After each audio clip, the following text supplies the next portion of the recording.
everyone, Izza here back with another build video, and in this video I'm going to show you how I made Miss Marvel's mask.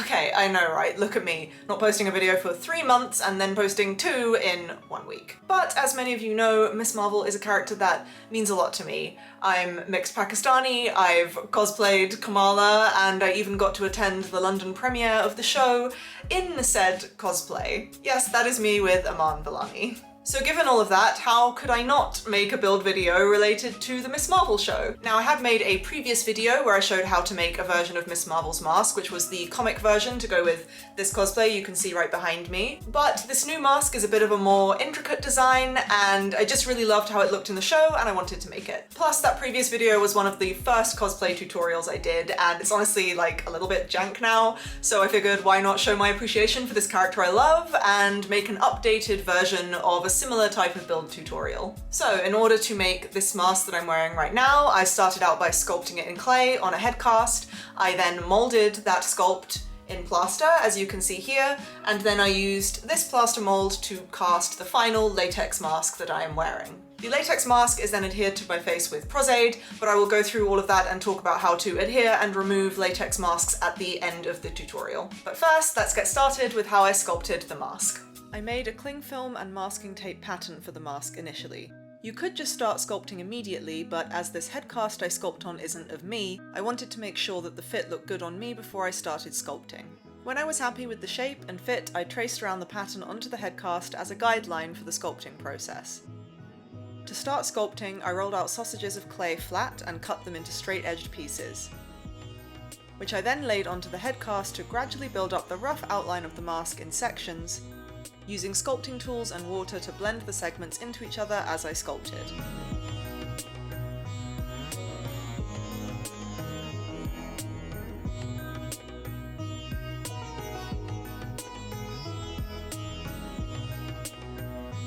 I then cleaned up the edges of the mask and started adding further layers of clay to build out and refine the shapes, starting with the ridges around the eyes.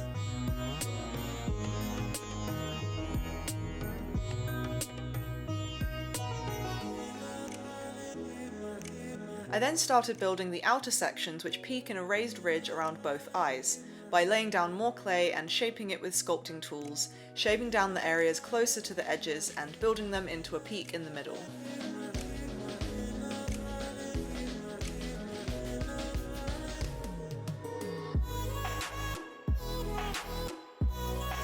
I focused on the sections under the eyes first, and then built up the areas on top of the eyes. Again, adding more clay to the centre to create a raised ridge and shaving away sections of clay on the edges.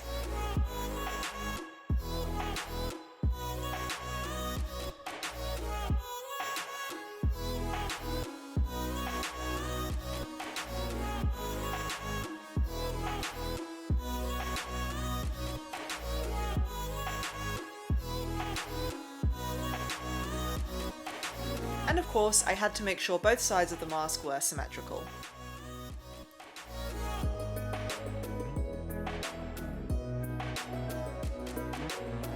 To create the indented line along the brow, I used the tool with the rounded point at the end and then smoothed out the trench it made with water. I then created the pointed section on the sides of the mask, again by carving away sections to create a raised line.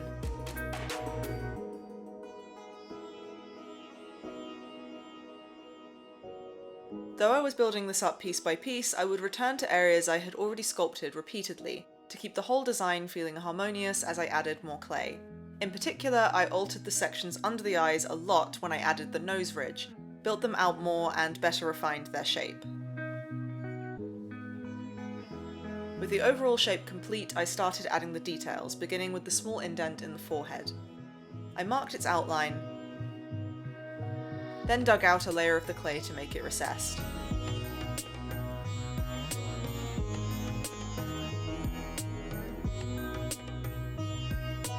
I then sketched out the lines for the curved ridges on the top of the mask, and defined it with a thin pointed tool.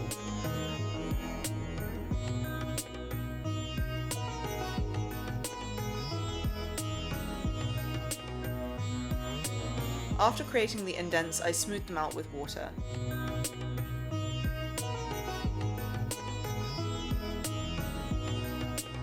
and then created a second line on both sides using the same method.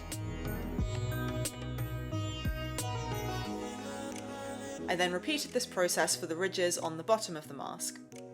This was the trickiest part of the design to get symmetrical and definitely took a steady hand. I then used a smaller slope tool to round off the edges of the indented lines I'd made, and then smooth these areas out with water to finish them off.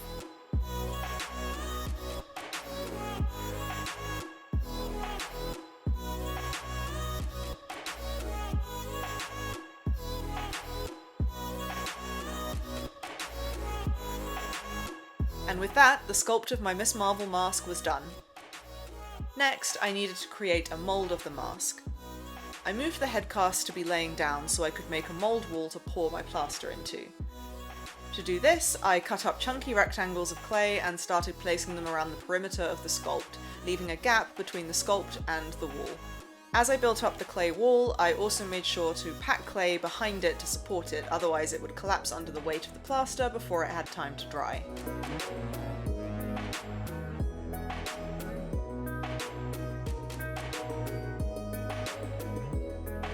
When the clay wall was done, I sprayed the sculpt and wall with mould release. Then I started prepping my plaster and plaster bandages to make the mould. I pre-cut some plaster bandages first, then start mixing the plaster. I pour the plaster into water and mix thoroughly. For this first batch, I'm making it slightly on the thinner side, as I then paint the plaster onto the sculpt to make sure I'm capturing all of the detail.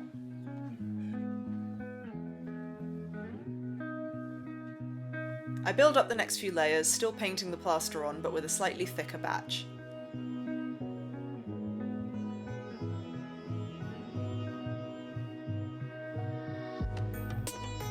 When the plaster has filled up about half of the mould, I wet my plaster bandages and lay them into the plaster. This helps to strengthen the mould once it's set. Then I pour more plaster on top of the bandages, filling up the rest of the mould, and leave it to set. Once the plaster is fully set, I remove the clay wall so I can release the mould from the head cast, and remove the clay sculpt inside to reveal the finished mould. After some cleaning, it's ready to use. First, I spray on mould release. To cast the masks, I mix liquid latex with 2 shades of blue paint, a metallic blue and an ultramarine, to get as close a match to Kamala's mask as possible. This way, the latex itself will be the desired colour.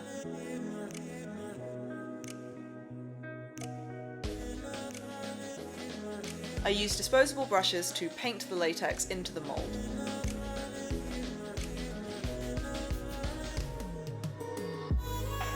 As each layer of latex dries, I paint a new layer on, with the last layers being laid on much more thickly to bulk out the recessed lines of the design so that the back of the mask is smooth. When the final layer of latex is set, I can easily remove the finished mask from the mould. I trim down any excess latex on the edges of the mask. I then felt that the colour of the mask was a little on the light side, so I mixed together a metallic blue, ultramarine, and now Prussian blue, and painted the mask with this new, darker mixture.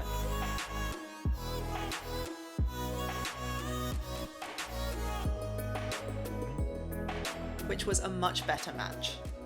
Next, I painted the ridges in gold. These Hexflex paints from Polyprops that I'm using are designed to remain flexible when they dry. They're made specifically to be used when making foam armour, which is also very good for painting latex pieces too.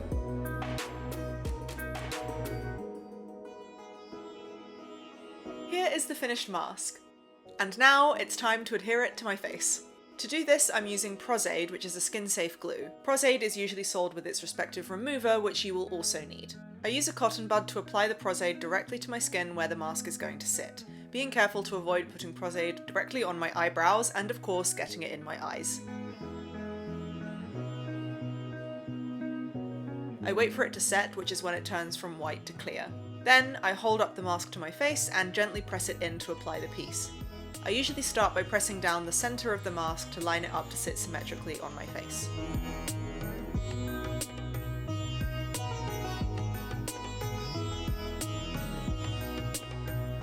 And that's it, the mask is adhered to my skin and will stay there for however long I need it to.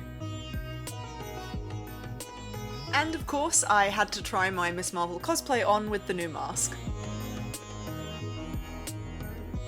When I want to remove the mask, I dip a cotton bud in Prosade Remover and apply the remover to the edges of the mask, gradually working my way around to remove it. You can also use Prosade Remover on the back of the mask to get rid of any residual Prosade and use the mask again at least a couple of times. And that is how I made my new Miss Marvel mask based on Kamala's live action costume. I am so happy with how this mask turned out. I love the design so much. It's got just enough detail to look interesting but not look overly busy, and I'm also a big fan of the sort of metallic sheen that they gave it in the show, which I tried to replicate and I think looks really nice. If you are interested in my thoughts on the Miss Marvel show, and surprise, I have a lot of them. I've talked about it a lot on my Twitter at EvilCleverDog. I'm also going to be on a few podcasts pretty soon discussing the show in depth, so if you're interested in that, I will be linking them on my Twitter, and keep an eye out for those. In the meantime though, if you enjoyed this video and you want to see more cosplay and crafting videos from me, then subscribe to my channel and check out some of my other videos. You could also leave a like and a comment down below this video, as it really helps the channel out. Thank you so much for watching, and I will see you next time.